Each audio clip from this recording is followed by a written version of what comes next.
আসসালামু আলাইকুম everyone, welcome back to my channel Ayesha lifestyle UK থেকে। আমি আয়শা, আশা করি আপনারা সবাই ভালো আছেন। আলহামদুলিল্লাহ আমিও ভালো আছি। আজকে একটা ব্লগ আপনার সাথে শেয়ার করবো। বাংলাদেশের যেভাবে ফাটায় পিষিয়ে শুটকি চাটনি বানানি হয়, তো ওগুলা আজকে আমিও বানাইমু আর আপনারা সাথেও শেয়ার করবো। আর আপনারাও কিভাবে ইজি ওয়ে করতে পারবা ওটাও আপনারা জানতে পারবা, আর কিভাবে করলে স্বাদ হয় তাও জানতে পারবা। তো মনে করলাম আপনার সাথে ভিডিওটা শেয়ার করি। তো চলো এখন কিতা কিতা লাগবো ওগুলো আমি রেডি করলাম। শুকনা মরিচ আমি ওগুলা নিলাম একটা বাটির মধ্যে। যতটুকু লাগবো পরিমাণ মতো আমি অতটুকু নিমু। এরপরে আমি পানি দিয়ে এগুলারে ভিজাইয়া রাখবো। তখন আমি আস্তে আস্তে বিচিওয়ালা যে মরিচগুলো ওগুলারে আমি বাছি বাছি একটা বাটির মাঝে নিলাম।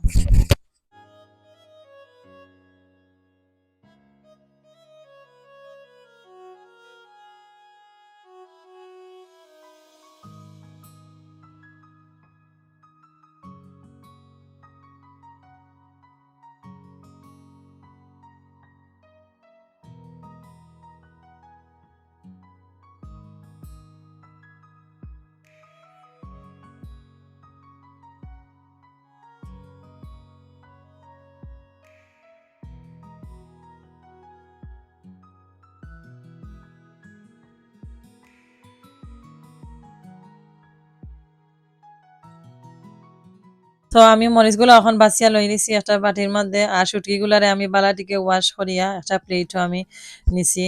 আর এখন আমি একটু মাস্টার অয়েল দিয়া আমি এগুলারে বাজি লিমু একটা ফানোর মাঝে হালকাভাবে। এরপরে আমি পরিমাণ মতো পেঁয়াজ নিছি, রসুন নিছি, আর আমি পরিমাণ মতো বাঁকড়া পাতা কিছু নিছি।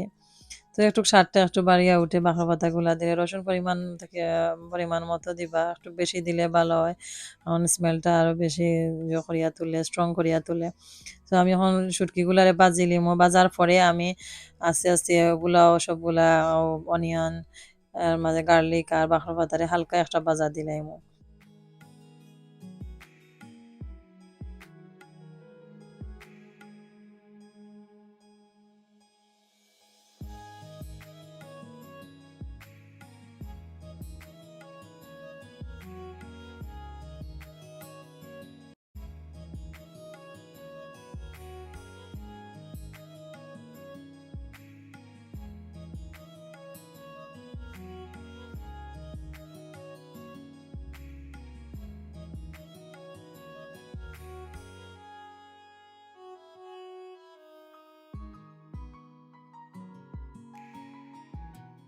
তো পেঁয়াজ আর রসুনগুলারে আমি এখন পানের মাঝে দিলাইছি। আমি এখন হালকা গোল্ডেন কালার ভাজি লাইমু। ভাজার পরে আমি এর বাদে আস্তে আস্তে পাটায় পিষাবার লাগি রেডি হয়ে যাবো। তো এখন আমার আম পেঁয়াজ আর রসুনগুলা হালকা গোল্ড কালার হয়ে গেছে। এখন এগুলা লামাই লিমু যাতে আমরা একটু ব্ল্যাক কালার হয়, না হইলে স্বাদটা নষ্ট হয়ে যাব। তো হালকা গোল্ডেন কালার হয়ে গেলেও আমরা একটাতে লামাই লিমু।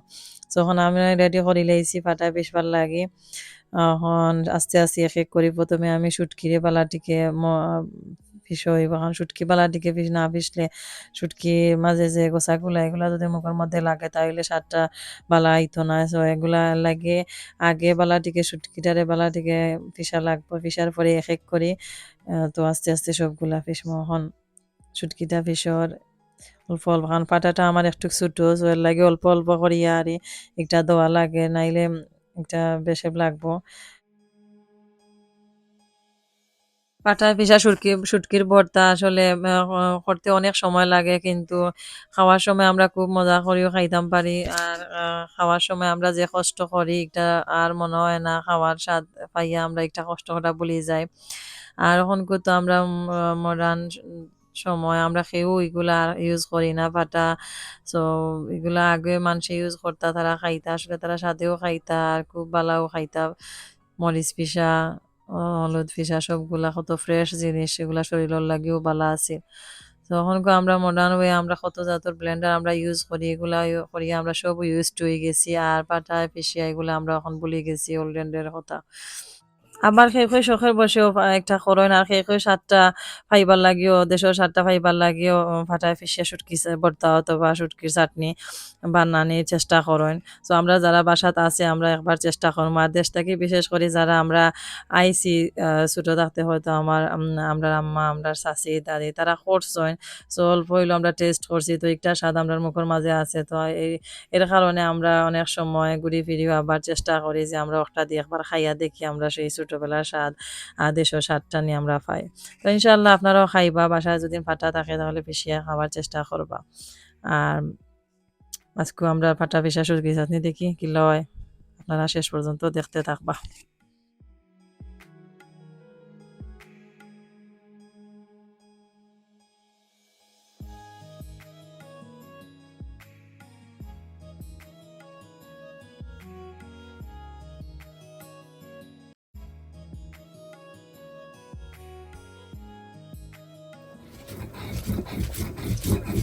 সো মরিচগুলো এখন আমি ভিজাইয়া বহুত সময় রাখছিলাম, সো কিছু নরম হয়েছে, এখন এক এক করে আমি মরিচগুলা পিষিলাম। আসলে এগুলা পিষতে অনেক সময় লাগে, বিকজ এগুলো একবারে মিহিভাবে পিষে হইতে হইব, নাইলে তো মজা লাগতো না। সো অনেক সময় লাগে এগুলারে বিচিগুলারে মারিয়া বালার দিকে মিহি করে পিষার লাগে। তো মরিচটা পিষে হয়ে গেছে, এখন যে রসুন আর পেঁয়াজগুলা বাজিয়ে রাখছিলাম ওগুলা এখন আছে আছে এগুলা পিষিলিম।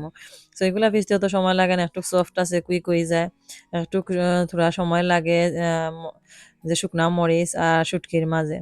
সো এখন সব কিছু ফিস হয়ে গেছে, এখন যে পাটায় মাঝে মসিয়া যে ভাতগুলা গরম ভাত এগুলা লর আসলে এই ফাটায় মসিয়া যে গরম ভাতটা খাওয়া এটা খুবই স্বাদ লাগে। তো আমার বইনেও হয় রাতে আমরা ফাটার মাঝে একটা মাখাইয়া ভাতগুলারে যে করি, তো এলে আর একটা স্বাদ পাইমু।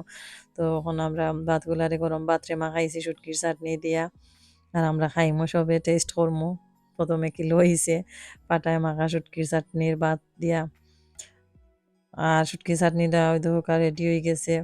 চাইলে আরো বেশি চিলি এড করতাম পারো, বাট আমরা বেশি জাল অতটা ইউজ টু নাই। তো সবে চাইলাম খাইতাম, এর লাগে একটু কম জাল দিয়া করা হয়েছে, আসলে খুব মজা হয়েছে। আর আপনারা সবেও আপনারা বাসাত বইয়া করবা খাইবা, কষ্ট করলেও কিন্তু স্বাদটা কিন্তু বাংলাদেশেও স্বাদ পাইবা আর ভালো লাগবো। আর আজকের এই রেসিপিটা আশা করি আপনারা এনজয় করবা আর ভালো থাকবা আপনারা সবাই। দেখা হইব নেক্সট কোনো ব্লগ। আসসালামু আলাইকুম, আল্লাহ হাফিজ।